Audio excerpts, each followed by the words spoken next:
Each season, NASCAR's Winston Cup drivers hit the track for over 30 events, competing in one of the world's most demanding racing series. But there's another group of stock car racers who spend even more time behind the wheel. These are the fans who go at it in NASCAR's officially licensed online racing series.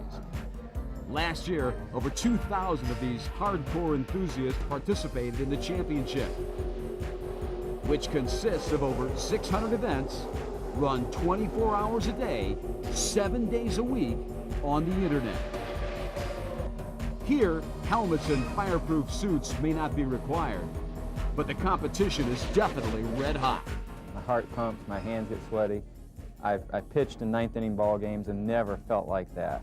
This is the only sim or game, or however you want to put it, on Sunday afternoon you can be watching it and run the same track that night and getting as close to the real feeling as those guys are getting. And don't have to worry about getting hurt, which is what I like.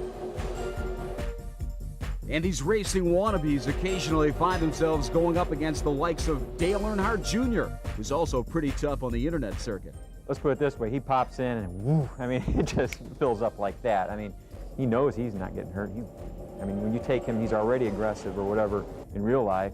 You put him in a virtual car, I mean, that guy, he's gonna plant that car, you know, and he doesn't care, and he has fun with it, so.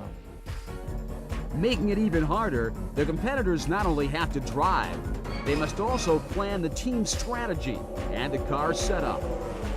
You'll see at 30 laps in, that's when the setup's going to come into play. Just like Winston Cup at Talladega or Daytona. When they take off, you'll have a 35, 40 car freight train, but after 20, 25 laps, the guys with the good chassis will pull away and start, you know, that's when it'll work out. Because everybody's setups, I mean, everybody can go out here and run quick. It's just who can run quicker longer. A lot of teamwork goes into the setups, developing setups, and something that I don't think a single person can do on their own. You know, it's just a lot of, one guy might be good at making a car that lasts long for a tire run. One guy might be good at qualifying.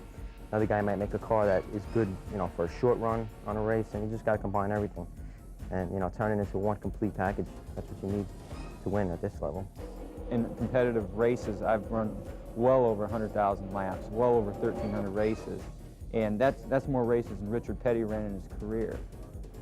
So it's equally as competitive, in my personal opinion, in our own little world than any real race could be.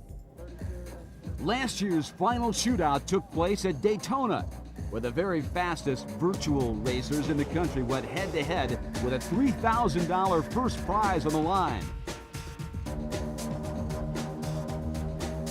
The final race came down to a battle between Darren Stevens and Bill Bollinger. The two swapped the lead until the very last lap, when Bollinger squeezed by to take the victory.